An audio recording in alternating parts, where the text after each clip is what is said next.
The votes are in from local elections in parts of Kansas and Missouri, and we have the results. KOAM News at 10 is next. Now at 10, the polls have closed and voters have weighed in. We have your complete election coverage coming up. Plus, it wasn't just area elections, as the issue of abortion rights brought out voters to other parts of the country. And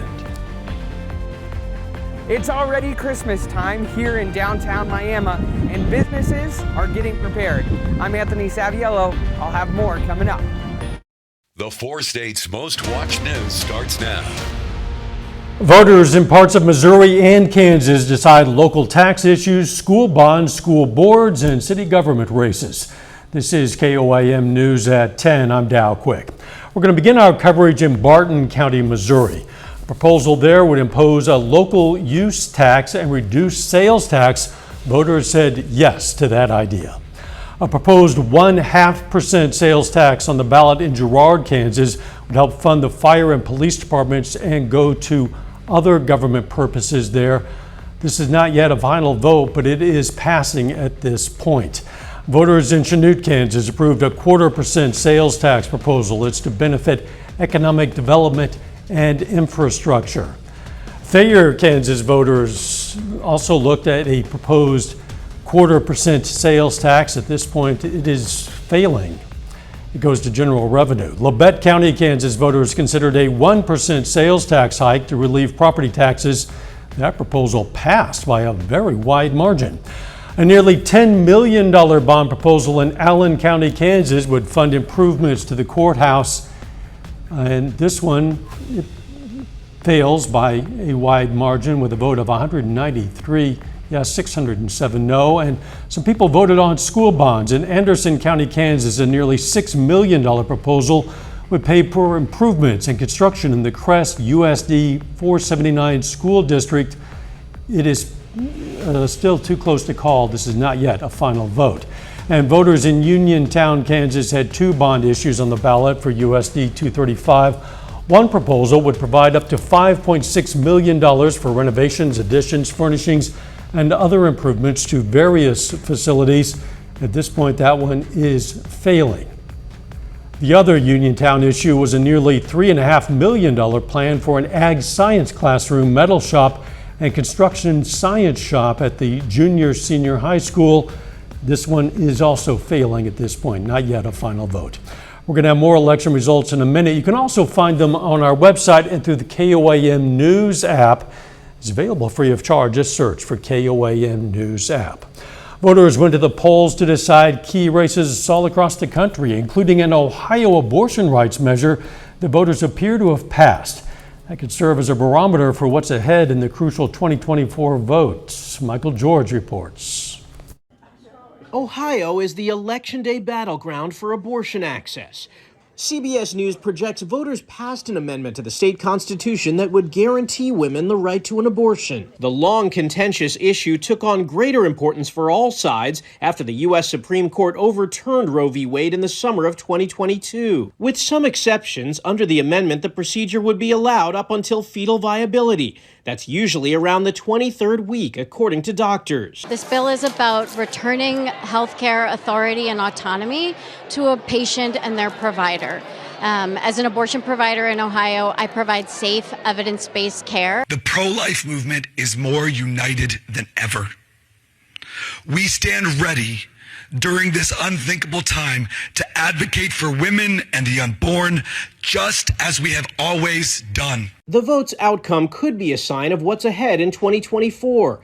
Abortion rights advocates plan to place measures on the ballot in several states. Meanwhile, in Virginia, control of the state legislature was on the line, with all 140 General Assembly seats up for grabs on Election Day. And we're the party that's really trying to forge a better day in Virginia. Virginia Democrats say giving Republicans full control of the state house would lead to rollbacks of voting rights. And in Kentucky's governor race, the people of Kentucky elected me as just the third 2 consecutive term governor in our history. CBS News projects incumbent Democrat Andy Beshear defeated State Attorney General Daniel Cameron in a tight race. Michael George, CBS News. In Mississippi, Republican Governor Tate Reeves is seeking re-election against Democrat Brandon Presley, who is a second cousin of, you guess it, legendary singer Elvis Presley. An overturned semi-truck on Interstate 44 this evening brought westbound traffic to a halt. Happened near Sarcoxie, Missouri. Authorities quickly began diverting traffic at the 29-mile marker into Sarcoxie. The semi was apparently carrying a load of bagged salt on pallets. The driver was reportedly not injured. Chief Meteorologist Doug Heddy joins us now with a first look at the weather. Well, we set record highs outside for us today. Look at this, all the way up to 84 degrees during the afternoon. Old record 83, set back in 2005, and 22 degrees above where we should be for this time of the year. Started at 60, so almost where our average high is for this time of the year. Now we're going to stay warm. We're going to stay windy once again into Wednesday. Then we'll start to see some changes. Look at the winds, strong southerly winds all day long, calming down a little bit. So they're kind of stay in that 10 to 20 mile per hour range as we go through the overnight hours tonight. But they are going to start to kick back up late tonight into tomorrow morning. Clear skies, not a whole bunch going on here, but we do have a cold front that's going to be heading toward us through the night. We drop back to about 64 for an overnight low. Very windy next couple days, near record highs again tomorrow, but a big temperature change by Thursday. I'm going to give you all those details coming up here in just a little bit. Catch you then. As we move deeper into fall, Spire Energy wants to increase customer assistance funding in Missouri. The move comes as the energy company looks to provide more help to customers who are struggling to pay their bills amid inflation and rising costs. Spire Missouri has committed an additional $500,000 for low-income heating assistance, including weatherization and the critical medical needs program. Last year, Spire provided assistance to customers whose household incomes are up to 300% of the federal poverty level. FEMA says it plans to reimburse city and counties in Kansas that had to repair or replace facilities damaged by severe weather between July 14th and the 21st. Allen and Woodson counties are among those receiving funds. Under the plan, FEMA would cover 75% of the cost. The Christmas season is here in Miami, Oklahoma. Business owners, in collaboration with the city of Miami, are making the town the go-to Christmas destination this year. KOAM's Anthony Saviello has more. If you're not blasting Christmas tunes on the radio yet, then you might be behind on the festive celebrations, especially when compared to the town of Miami. Businesses along Main Street are decorating and feeling the Christmas spirit, all as a part of an effort to bring life back to the city. One thing I've learned through the Main Street program is how important our downtown area is. When industry comes in and looks at your town and looks at what they want to put in, they look at your downtown area and your schools.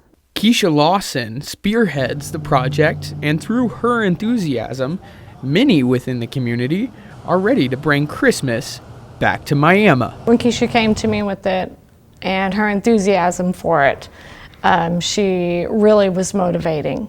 And it's something that the owners of chapters have always been very passionate about downtown and promoting and building downtown. And so instantly I was on board. The revitalization of the downtown area of Miami doesn't start and stop with Christmas, but when is a better time to do this than the most wonderful time of the year? Absolutely wonderful. It's after, like I was talking about, those little corners of teams all throughout Miami. The Miami Main Street team has worked a tremendous amount of hours and put a tremendous amount of effort into these projects. You'll see Keisha walking all over the city. Places like the Coleman, Chapters, and the Donkey's Den are leading the charge in revitalizing downtown Miami, especially when it comes to Christmas.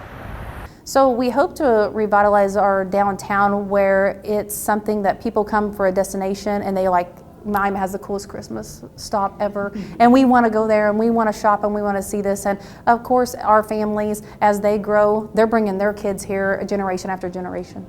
Don't be surprised if on your next trip down to Miami you hear a few jingle bells. Reporting in Miami, Oklahoma, Anthony Saviello, KOAM News. Christmas on Main Street festivities kick off on November 17th. People who visit can enter for a chance to win a $1,000 cash prize. Coming up, a house fire in Newton County leads to injuries for a pair of firefighters. Plus, the city of Joplin recommends drivers find a detour ahead of this weekend's Veterans Day Parade.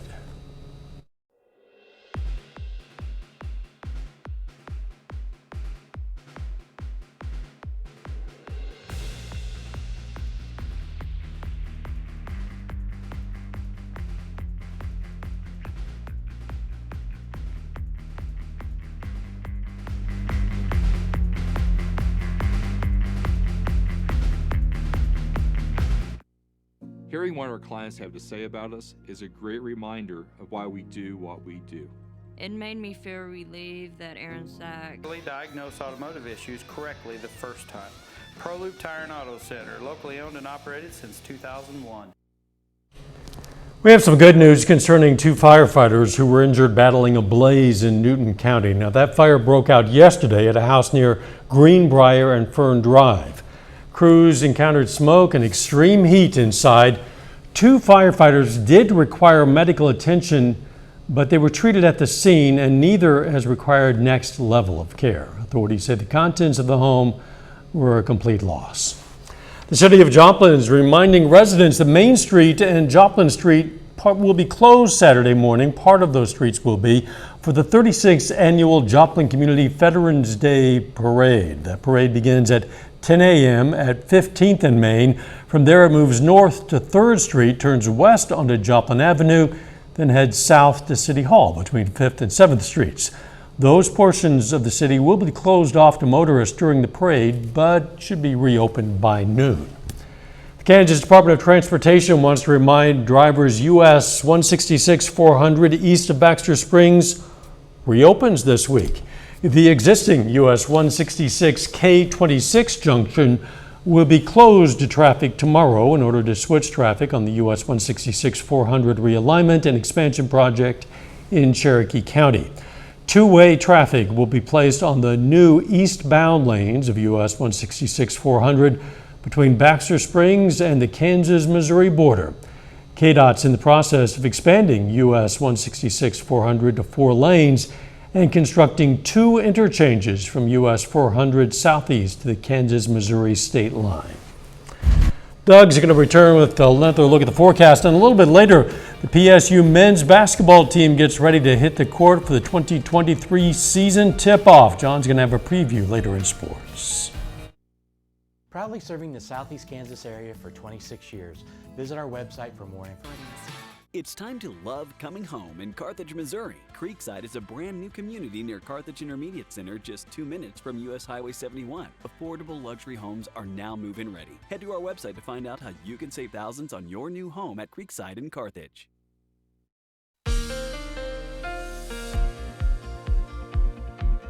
Well, of course, it turned out to be a warm one for us today. Record highs across the region. High temps all the way up into the mid 80s, which is kind of crazy for the beginning of November. It looks great outside right now. This is a live shot. This is our Cornell Arts and Entertainment Complex tower cam. So we're looking off toward the northeast, downtown Joplin. You can still see the flags whipping around in the wind. It's going to stay breezy or windy throughout the overnight hours for us tonight. But look at these temps. We continue to warm up. Yesterday, we made it into the upper 70s and then mid 80s for highs. We only started at 60. Mid 80s for highs, and I think we're going to make a run at about 80 once again as we get into the daytime hours tomorrow. All right, southerly winds. Now that the sun is set, they've calmed down a little bit, but still we're going to have winds 5 to 15 tonight and gusts a little bit higher than that. In fact, by morning, look at this. Here's 4 a.m. I think most of us will be in that gust range of 30 upwards to 40, so it's going to be a little bit windy out there. Winds calm down a little bit tomorrow afternoon. Look at the wind shift line. You got northwest winds, you got southerly winds, so a front across the region. So the winds calm down a little bit, and then they crank up again behind the front out of the north as we get into tomorrow night and into Thursday morning, and then they will start to calm down a bit. All right, 64 for an overnight low. Starting at 7 a.m., 65, 72 by 10. Of course, windy. We have clear skies across the region. We look pretty good. Not a whole bunch is going on here. We have one wave passing into the Great Lakes, not affecting us. Out to the west, here's our next wave. It's going to drag that cold front through. It just doesn't have much in the way of moisture to work with, so we mainly stay dry as we go through the rest of the week. Let me walk you through the next couple days. Mid-60s in the morning. As we continue through the morning hours, here's the noon hour. Look at this front. You can see the wind shift line diving south. Most of us near 80 ahead of it. As we go into the afternoon, the front dives through. Temperatures start to drop. We get cloud cover, which filters in as we go into the afternoon and the evening hours. Tomorrow night, we drop back upper 40s, so quite a bit cooler. And then on Thursday, a lot of clouds. I do think a few showers will track across our southern counties, but I really think most of us are going to stay dry. But notice the temperatures. We're sitting upper 50s, so there's a pretty big switch compared to what we have seen over the past couple days, and then into the upper 30s by the time we get into Friday morning. Day planner tomorrow, 70 at 9, 78 by 1, 71 dropping as we get into the afternoon. But the nice fall-like temperatures closer to where we should be return late this weekend to the weekend. Look at this, mid-60s Saturday. Weak wave passes by into Sunday. I'm going to keep it dry, but temperatures stay into the 60s. Let's go to Monday.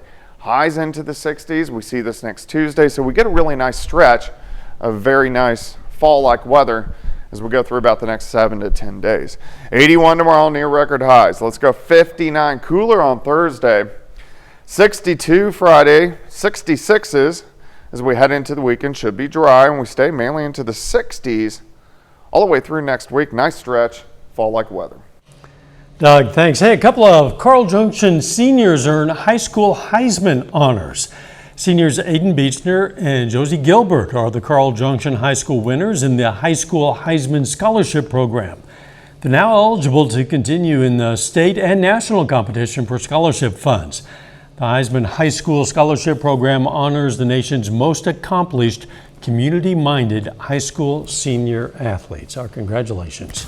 Still ahead, NEO women's basketball plays its first home game of the regular season, and Pitt State men's and women's basketball preview their upcoming seasons. John Dales has those stories and a lot more. It's up next. I'm not coming out until Casey's has thin crust. Thin crust? Thin crust. He's finally coming down. The wait is over.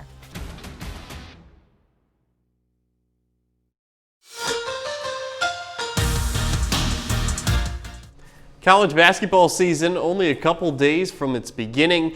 Pitt State men's and women's hoops trying to surprise some folks this year. The Gorillas men's team was picked to finish 11th in the MIAA preseason poll. Now head coach Jeff Boschee says he's very excited about how much size they brought in during the offseason. PSU begins its 2023-24 campaign playing in the Central Region tip-off. That's against St. Cloud State and Sioux Falls in Kansas City this weekend. And the Gorillas say there's a lot to be excited about this year. We're going to try to play hard. We're going to try to play together. We're going to try to represent the school the right way, and we'll see what happens. But I like our guys, and I think we got size this year compared to if we can keep them healthy. And that's been the big struggle. The first part of the season here is just keeping all of our bigs healthy, and if we can keep them healthy, it definitely gives us a little bit more dynamic than what we had last year with not having the inside presence.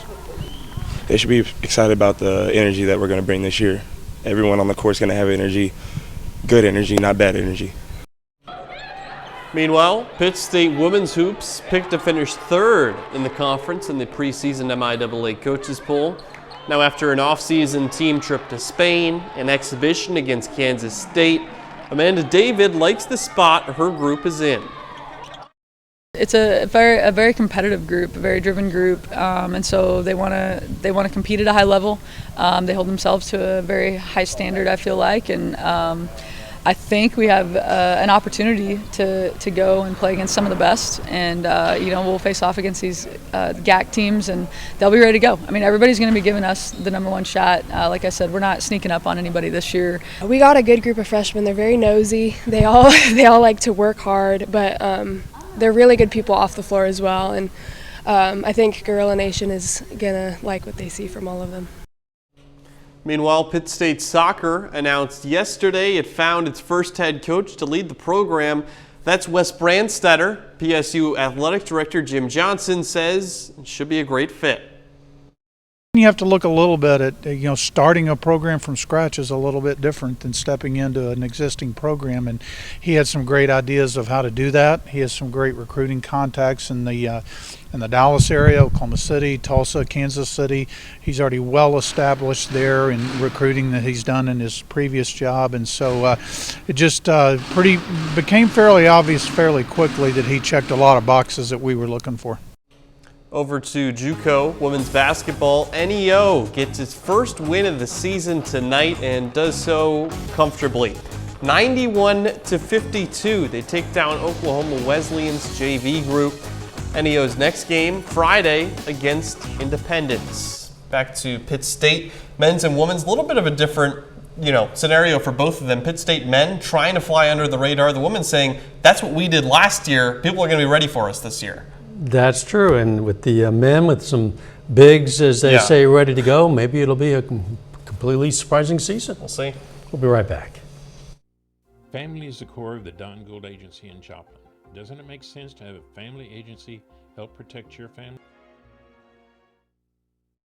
It's going to be another warm and windy day on Wednesday. High temps right around 80 degrees, so we're going to push record highs once again. But a front drops through during the afternoon, so that means a high of only 59 on Thursday, which is pretty close to where we should be for this time of the year. And then look at this, nice stretch of 60s settle in late this week and all the way through the weekend. Pretty nice fall-like weather. Thanks, Doug. Yeah, some flag waving days ahead in this wind, and KOAM today hosted its final flag swap of the year.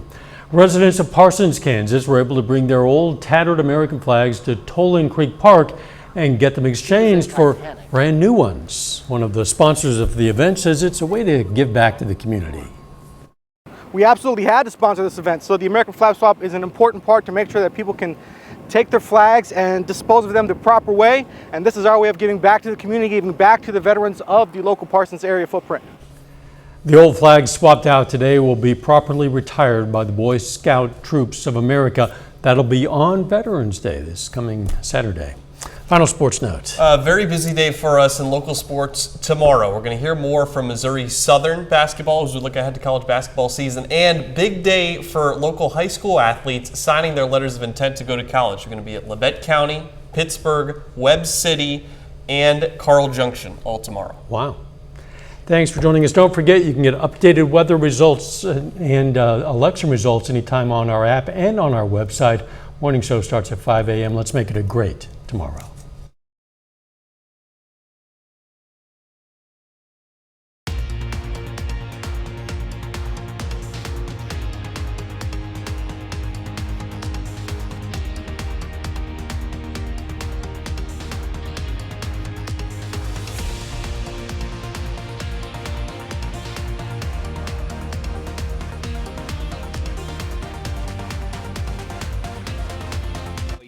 Is sponsored by Aaron Sachs and Associates, proud partner of Travis Kelce and his foundation, 87 and running.